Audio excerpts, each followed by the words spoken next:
Welcome to Step into Grace with Julie Marble. This is a space where women come together to share real stories of courage, resilience, and perseverance. Each podcast, you'll hear conversations from women who have walked through challenges, faced uncertainty, and found their way forward. These are the stories that remind us that we are not alone and our past does not define us, and that there is always strength within us waiting to rise. This podcast is about connection, about truth, and about the power of sharing our stories so that other women can feel seen, heard, and inspired to step into their next chapter. So today, I am honored to introduce Anna Grace. Anna is a strong and resilient woman who has faced challenges with her health and life and continues to move forward with courage and grace. Her story is one of perseverance, growth, and finding strength in difficult seasons. I'm so grateful she's here to share her journey with us today. Anna, welcome. Thank you so much, Julie. It's my pleasure. It's so nice to have you here today. Anna Grace, let's start at the beginning. Can you share a little bit about your story and what life looked like for you growing up? Yes, absolutely. First of all, I was born 3 months, so around 3 months early with my twin sister. Doctors told my parents that we may not survive. And of course, we did. But it meant that I had some brain damage, probably because of such a premature birth. And at 18 months old, I was diagnosed with cerebral palsy, which affects mostly my legs, my ability to move, and it took me a long time to be able to take independent steps. So, really, a lot of my early childhood was learning the things that you would do very naturally, like literally putting one foot in front of the other and really gaining as much independence as I could. So, around 6 years old, I started to walk a little bit without crutches, without canes, and started to be as physically independent as I could be. And around about 11 years old, I was the most independent I've been. I would say that was my peak because I'd really started to get my stride. I knew how to move, but equally, it was before puberty, which is really when lots of issues started for me. And I became quite ill as a teenager. Again, I don't really know all of the reasons why, but I had a lot of surgery around the age of 14, 15 to help my legs. And I was very sensitive, coming straight into the sensitivity that I have. My body just couldn't deal with it, really. And I'd had multiple anesthetics, lots of pain, medicine, lots of stress, obviously. I learned to walk twice more because of the surgery. And so it was really at that point that my life took a different turn. Wow, you've been through so much. So when you were really little, what were you told about your diagnosis? Do you remember in those early days how the conversation went when you were growing up as Yeah, I remember little bits, but obviously I was very young too. So yeah. some of what I know is what my parents told me, and they really didn't know whether I was going to be able to be mobile because cerebral palsy, for people who don't know, is brain damage. But because it's brain damage, it can have varying degrees of severity. So you could meet somebody who has very mild cerebral palsy, which might be just a slight weakness in one of their limbs. It could be that they have a slight walking difference, or it could be very severe where they're not able to speak or move at all and they are completely dependent on a wheelchair. So there was lots of scope to what could Yeah. happen. But the thing about it is that very early on, about a year old, I was able to speak and be very communicative, which is why I feel like communicating and talking is one of the things I've always done. Because while everyone was running around and trying to play with their friends, I would just sit with people and talk to them. So my parents were concerned, but because I had my twin sister and they really wanted me to have the opportunities that she had, I was able to go to mainstream school. And then they realized actually that the only thing that was really going to hold me back was my ability to move. Yeah, I feel very blessed actually, because Yeah, that's really it would have incredible. been the split second extra of lack of oxygen and my whole life would be very different. So, yeah. Wow. Wow, that's amazing. Almost a blessing that you had a twin because your Yeah. parents were able to have that perspective of we want them Yes. to be together. And as you were growing up, what do you think the first time you started, or what age do you think you started to become aware that there was this difference with the twin? I imagine that pointed it out pretty early, but did you Yes, it notice, or was it did. just always normal or? It did. I felt like I had a real awareness of my difference about 6 or 7 years old. One, because I think at that time when you go to school and you've other people outside of your family, yes, my sister, of course, was walking and doing all the things. When it's your family, you just sort of see yourself as that's just how it is. Yeah. But also beyond that, my twin brothers were born. So I've got twin brothers as well. Oh, And at 6, 7 years old, they were born, and I was watching them do all of the things at a year old that I couldn't actually do. So mhm. they were running around and doing all the things that little 1 year olds do. And I just remember saying to my mum, oh, they're not going to be like me, are they? So it was Wow. a really, I think it was pretty heartbreaking for me and for my parents because it becomes very real then and you start to compare yourself with others. And we all do that, don't we, at a certain For age? sure. But because there was such a difference, and your self esteem really starts to get a battering because we're already living in a world where we look at other people and think that they have it better than us. But when it's so physically obvious, and because we all judge each other by how we look and how we move. I always say that you can walk into a room and immediately know that I'm different. You wouldn't know if I'm sitting here with you, but as soon as I walk into a room, you know the difference. So yeah, it was hard and it has continued to be hard. I would say that was when it started to be painful for me rather than just Yeah. part of life. Yeah. Yeah. And I think we're all such our own biggest critics. Even if someone else is judging us, I think we judge ourselves the hardest sometimes, don't you think?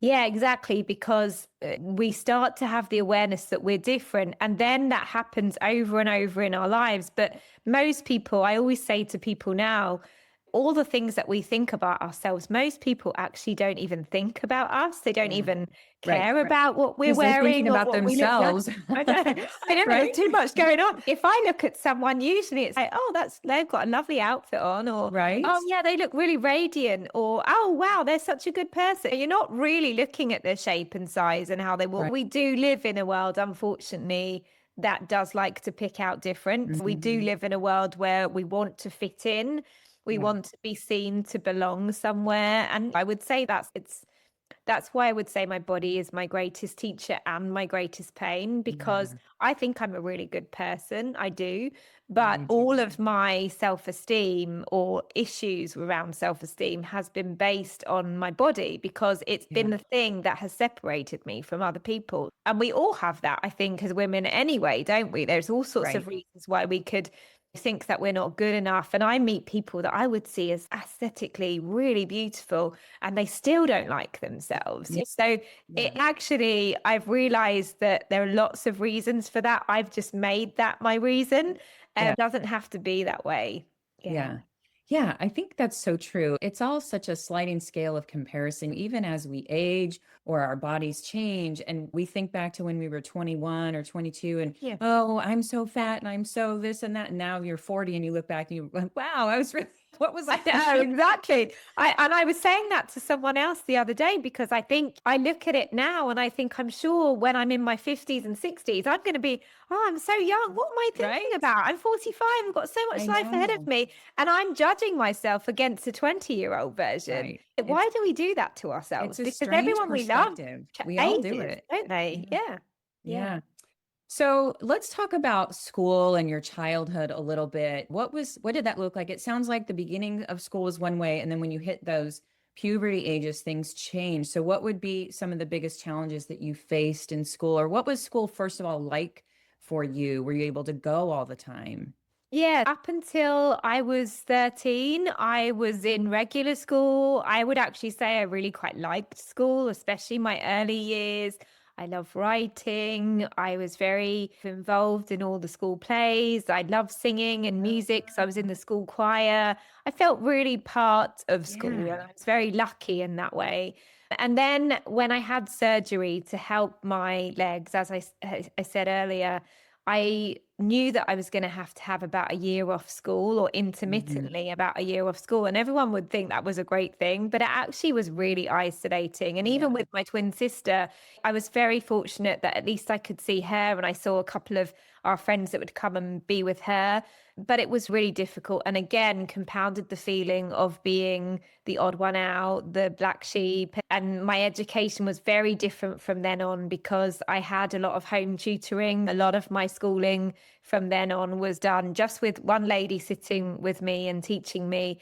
And we have our exams, our high school exams at 16. So that's our compulsory education at that Mhm. point. And I did probably, I would say, 2/3 of the exams that everyone else was doing because it was impossible for me to do as much. So it was really challenging. Having said that, I was never somebody that felt like I wanted to go to university. I didn't feel like I was particularly missing out in that way. But what I Right. did really feel that was hard was the social aspect. I think the loss Yeah. of my social contact, and especially because I love people and I didn't have social media then. It wasn't like now where I could have contacted you and said, hey, could we have a chat? Or Yeah. it just wasn't like that. And that was the hardest thing, I think. Yeah.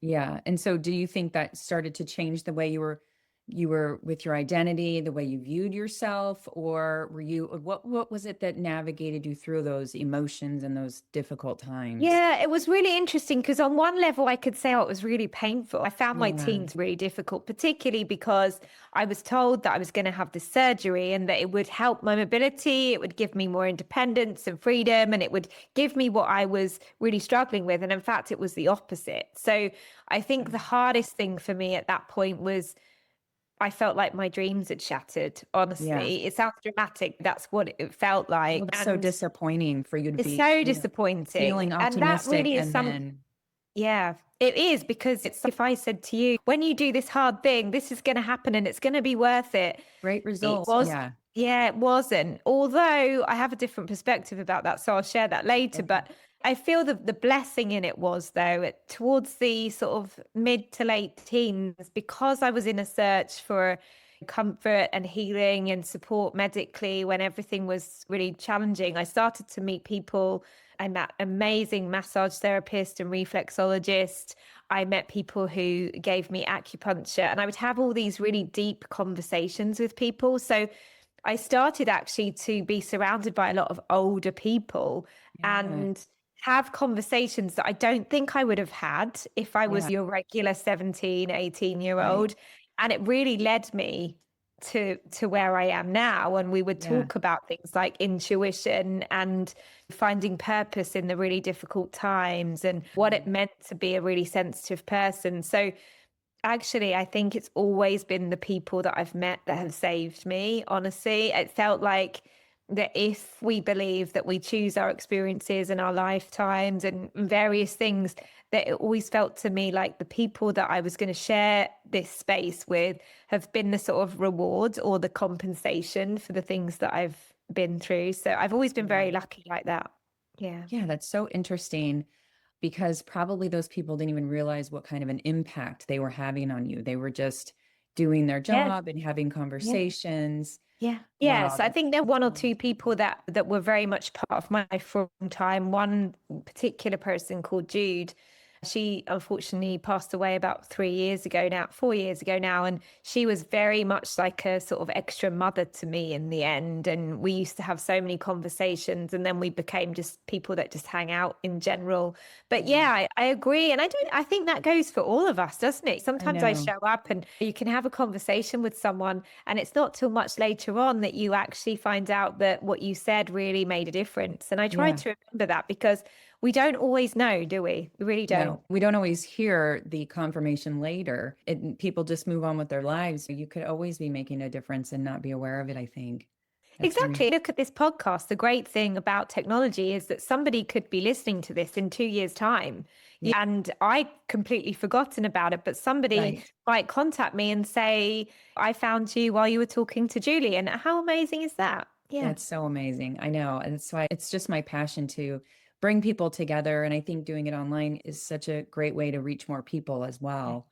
So tell me a Exactly. little bit about that emotional journey. Did you ever feel like viewing yourself as a victim, or how high were the highs and how low were the lows with having that experience of feeling like if I actually go through this surgery, I'm going to be Yeah. better, a little bit better, and then it doesn't happen? How was that? How did that look for you? Oh, I honestly will tell you, there's been a couple of times in my life where I didn't know that I could make it. There's been a couple of points in my life, and actually, probably one of the hardest times, but also became a real awakening for me, was about at age 20. I'd started to have really high anxiety. My parents were separating. My twin sister and best friends were going off to university. Of course, I was still sick, and I'd been sick for 5 years at the time. It felt very heavy. And I think that I was so trying desperately to control something that I ended up with really severe OCD for a while. And we know when people talk about, oh, being a bit OCD, we want to tidy up. Oh Right. no, this was, if I told you some of the things I did in my nighttime routine, to the point where when it was at its worst, before I had a collapse and it began to shift, I remember going to bed at 11 o'clock at night, having been out with a friend of mine, obviously already knowing that I was going to bed later than I usually would, going in and out of the bathroom, tidying all these different things, washing, all of this. And I remember walking into my room, realizing it was light and it was 5 o'clock in the morning and the Oh my birds were goodness. singing and I hadn't been to Wow. bed. Yeah. You hadn't even noticed. Nope. Wow. So I'm not going to sugarcoat it. There has definitely been some Yeah. really hard times. And at that point, I remember just lying on my bed saying, I can't do this. And actually, Jude, the person that I mentioned just then, was one of the people, and another very good friend of mine now, Jilly. And they just came over and they really pulled me back from the brink. I always say they saved my life, because I remember them saying to me, if we don't snap you out of this, Anna, we're going to have to take you to the hospital, which of course, for me, I was like, actually, I do not want to do it. I don't want to go Been there, anywhere done near that. those. And in some ways, I think I needed to know that it was a choice. Like Yeah. I needed to be awake right now and snap out of it, or I was going to have to go to some sort of intervention. I've had a couple of moments like that in my life. And even a year or so ago, went through a very difficult time with my hormones and things like that. And I can be very sensitive and my emotions can be very challenging. However, seems to be that fighting spirit in me that says, oh, actually, I don't have a lot of tolerance for that. I think I'm going to feel better now. I'm just over it. So I'm very lucky that I've learned that I feel very deeply. So if I go very deep and can be dark, I also can feel the great things as well. So I've learned to accept that about myself. Yeah, you seem like such a strong, courageous person, but it's even if we are that way, we still really can have so many struggles, and it's Yeah. just not easy to And I navigate this also think time. that's part of what's made me strong and courageous. It's Mhm. part of what's made me do the work I do, because I understand what it's like to feel like hell. Yeah, You're talking right now because you wanted to help people through their darkness, but that doesn't come from having easy times all the time. So it's I so think true. actually you have to, not have to, but I think that there is an element of wisdom that does come through those kinds of times. Because if Mhm. we just think everything's going to work out all the time, actually, there's not really a lot to learn from that, is there? Yeah. No, and as we age, especially the stories that I've heard, I realize that everybody has many stories to tell. When we get into 40s and 50s, it's like not just one crisis, like over and over again, Oh, we're yeah. dealing with these things that we get through. And in some ways, it's a little bit inspiring because I've been through these other things and I'm still here and I can do Exactly. it. I've been through all the Yeah. hard things and I've survived Yeah, it. yeah, for sure. So you Exactly. talked about Jude and your sister. Who were the people, your family, friends that really supported you along the way and helped you get through the different stages of life for you? Yeah, I've had multiple different people. As I said, I think people have been my biggest blessing. Yeah, I have my sister, my twin brothers. I'm very lucky that I live very close to my parents. I see them regularly.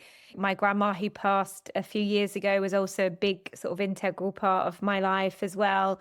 But I've also had some really deep, interesting friendships with people of all ages. And I would say that's been also the biggest gift, because my teenage years were so racked with lots of different issues. And even in my 20s, I didn't ever have the sort of standard life that who were young had, because I was just trying to get through it and learn different things. And so I always sort of sought wisdom and advice from older people because they were the people that had been there and done that, Yeah. or at Yeah. least had some awareness. Whereas people in their teens and 20s that were my age, it's like they didn't know how to relate to me. They had no idea. And I actually think now, as much as life is challenging sometimes, I've always felt like I was supposed to be in my 40s. It's like, oh, good. Actually, I'm the age I've that arrived. I was supposed to be. Yeah, they've been amazing, not just to help me get through it, but I've always felt like I've been inspired by the people that I've been surrounded by because they were also really creative. They were also really intuitive.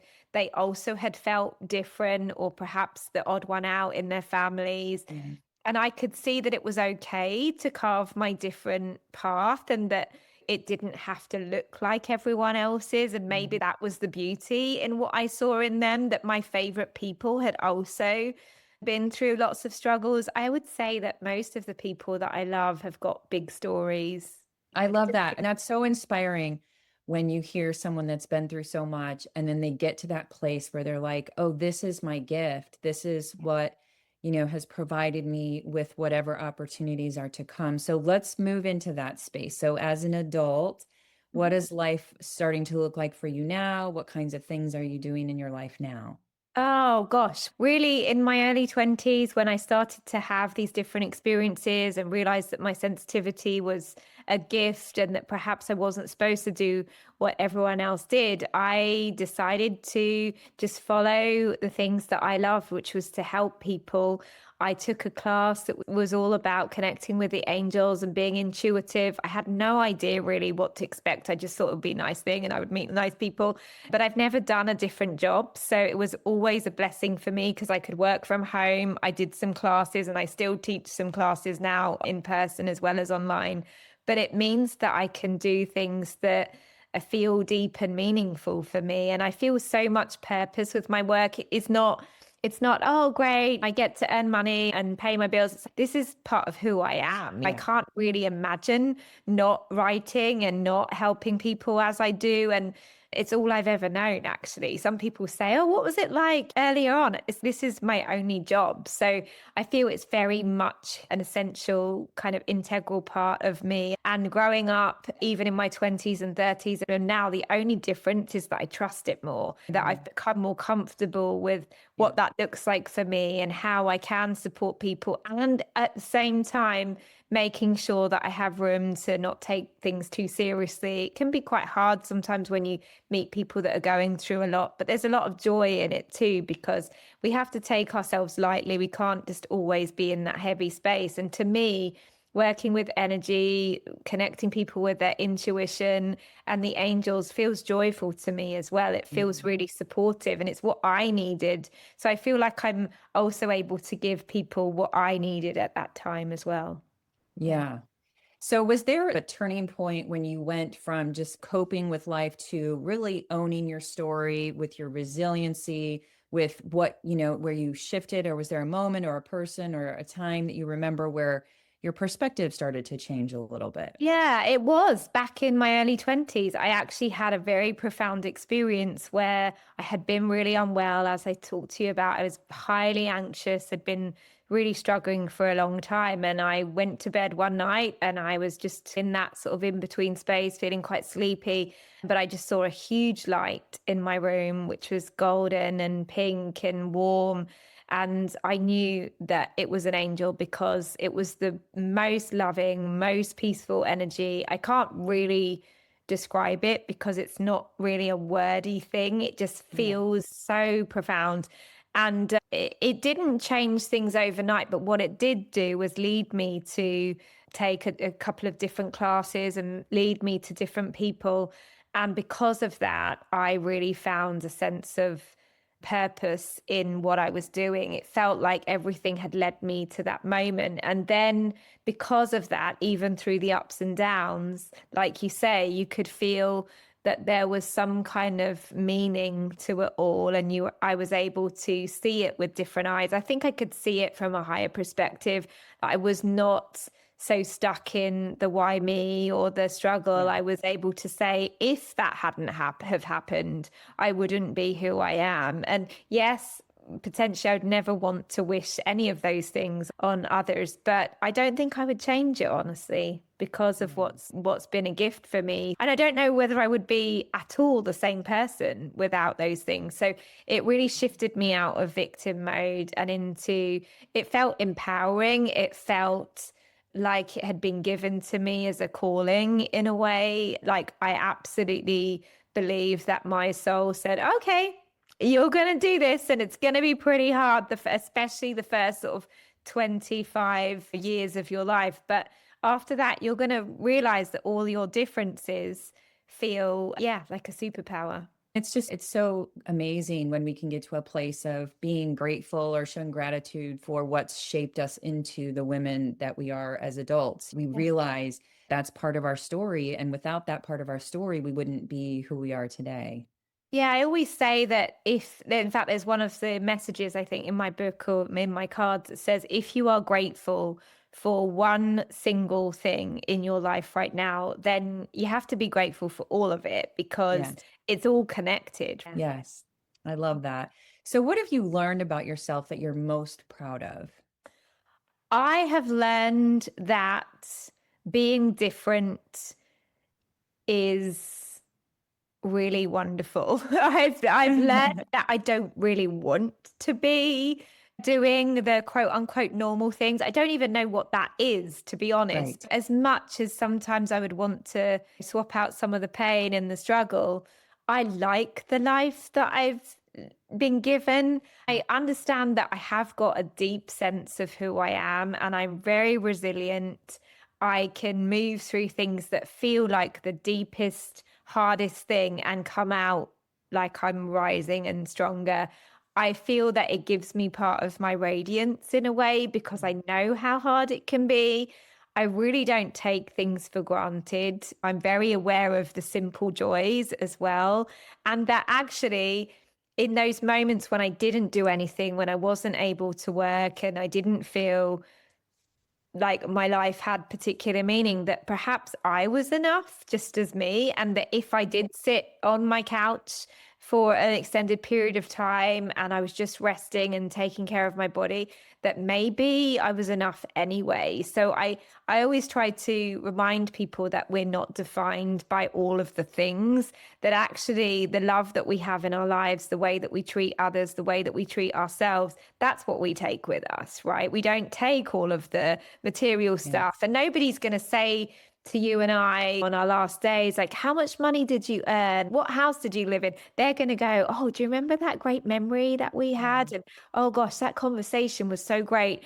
And that drives me actually, Yeah. because I remember what's important. So to me, it's given me a huge perspective that's helpful in my life. Mhm. It helps me to stay grateful as much as I can. And it Mhm. really gives me a sense of honoring myself rather than disconnecting myself from who Mhm. I am. Bodies, we all have, like we just said, we all have stuff going on with our bodies, health challenges, changes in our bodies happen all the time. And our body, how amazing our bodies are, even in the challenges. They're miracles, really, aren't they? Yes. Yes.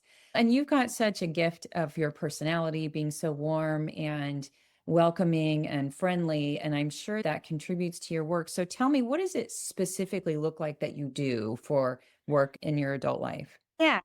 A lot of, in fact, the reason why you and I know each other is through a mutual friend who found me on Yeah. social media because done a lot of sharing and a lot of writing on social media, especially Facebook. And I've always loved writing. I've got notes where I wrote poetry when I was a teenager, and I would write big, long, quite introspective things and also really joyful things because I feel so deeply. So I've always loved to communicate. I feel like communication is the biggest gift that I have. If I was to give it one name, I would say that. And so I spend a lot of time writing either for social media or emails and newsletters and various things, but also it then turned into my book, Yeah. Messages of grace because I started to share angel messages and inspirational messages to help people that really, first of all, helped me. And then Mhm. during COVID, I put them all into a book and self-published it.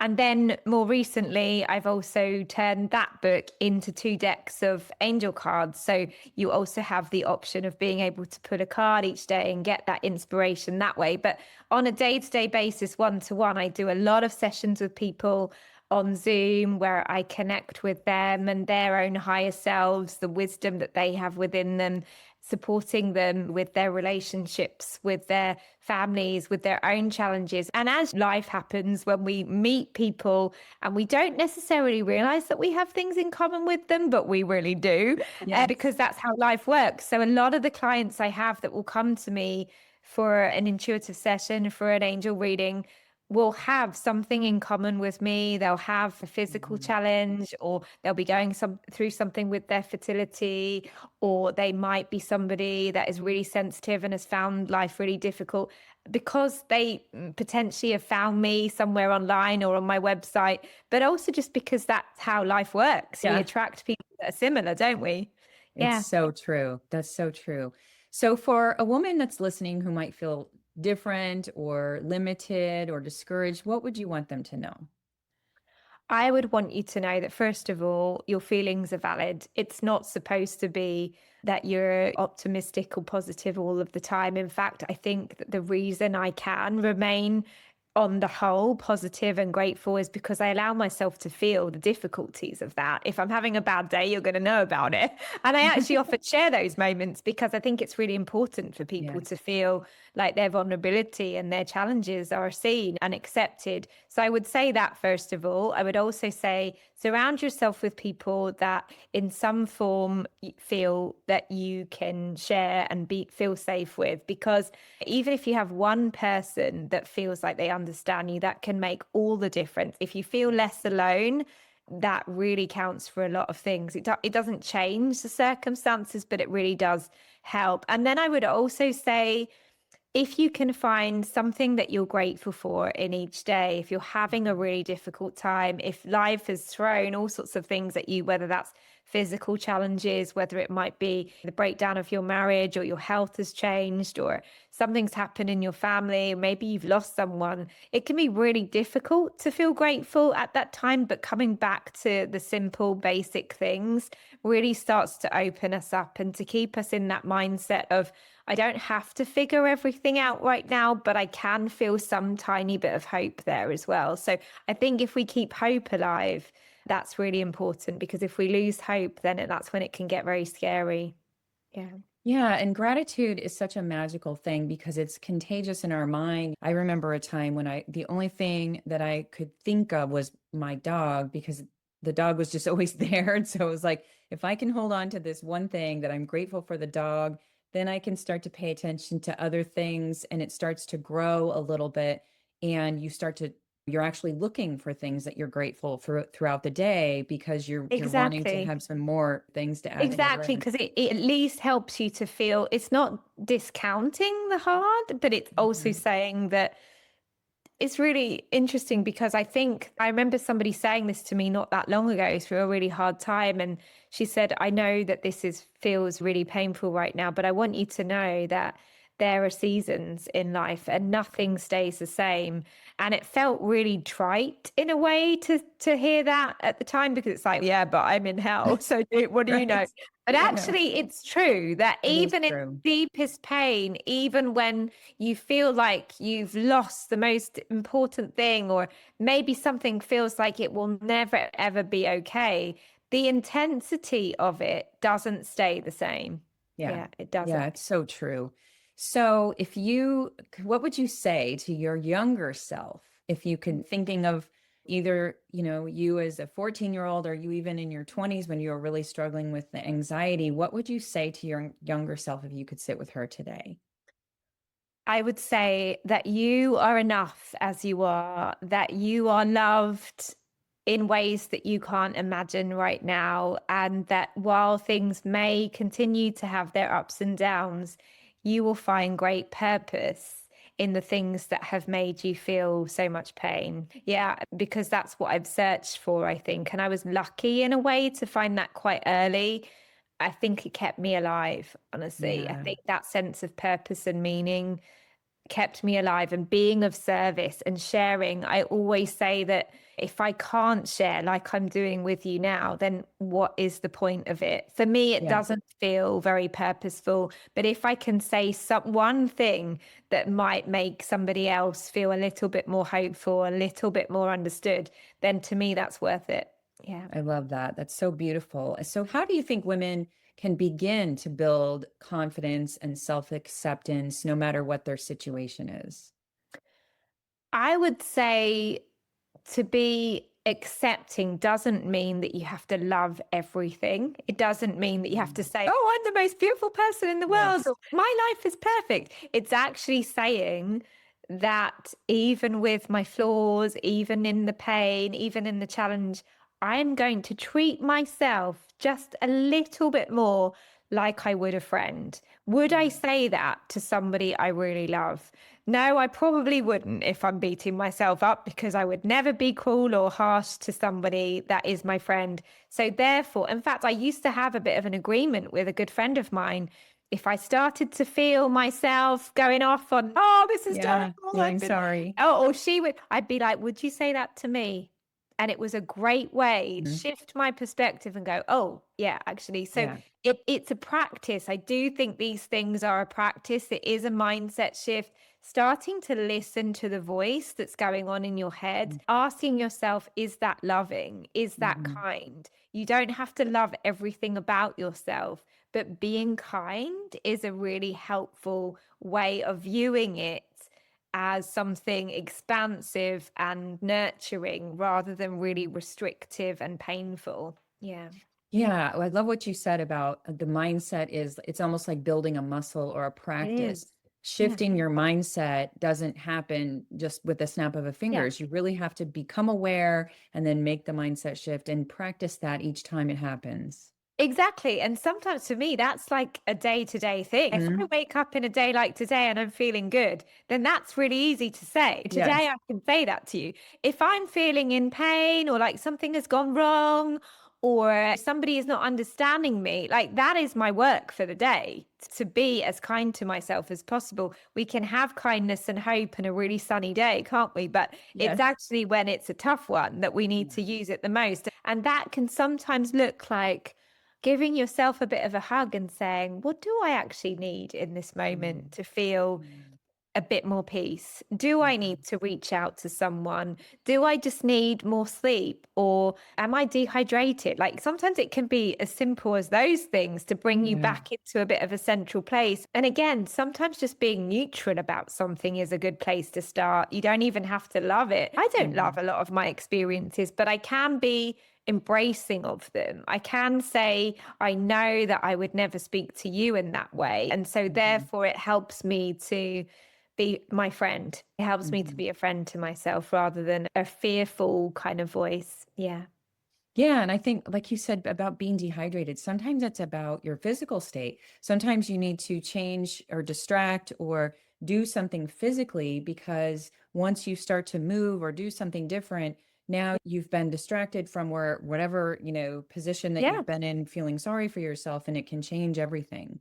Exactly. So for me, yep, sometimes that is, even though movement's hard, sometimes that is, I am going to get up, move my Hmm. body. I'm going to take a moment to breathe and to focus on my breath as I'm counting, like to five or whatever I need to do. Hmm. And then I might put some favorite music on.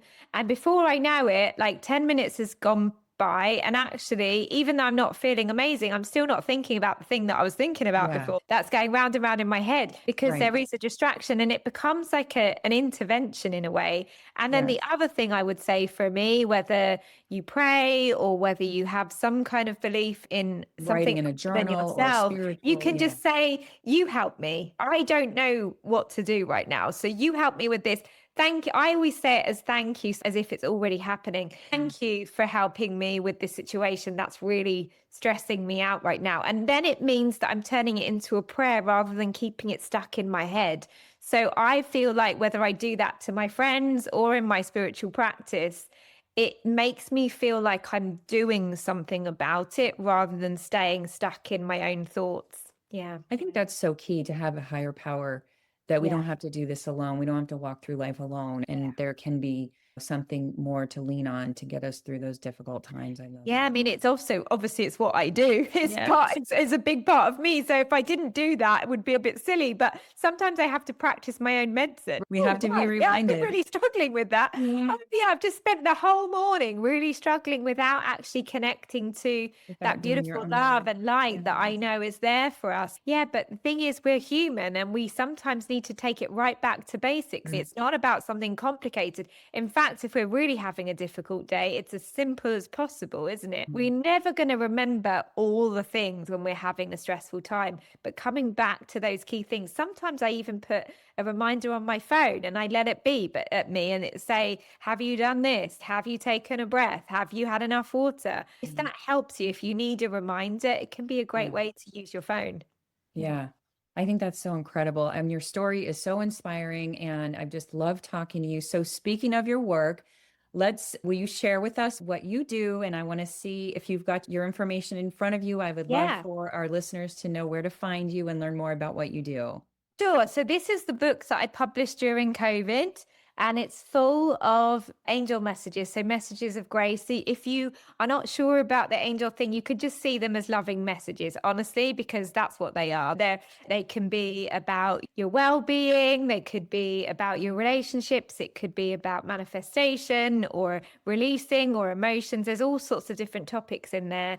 And last year, a publisher called Blue Angel contacted me and asked me if I was interested in turning that book into angel cards that people could literally pick a card each day or give a message to someone else that would be hopeful. And if you prefer that way, or if you prefer to give a gift to someone in that way, they're also all in these decks. One is called Messages of Grace, exactly the same.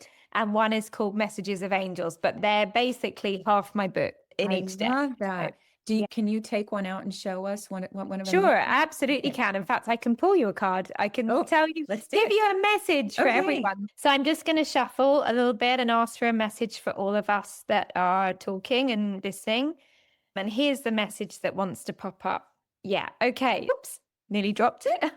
There we go. Oh, this is lovely. All right. So it's a nice way to end the session here, Okay. because this is number 17 and it says have fun. So Oh, there we I go. love it. It says have fun.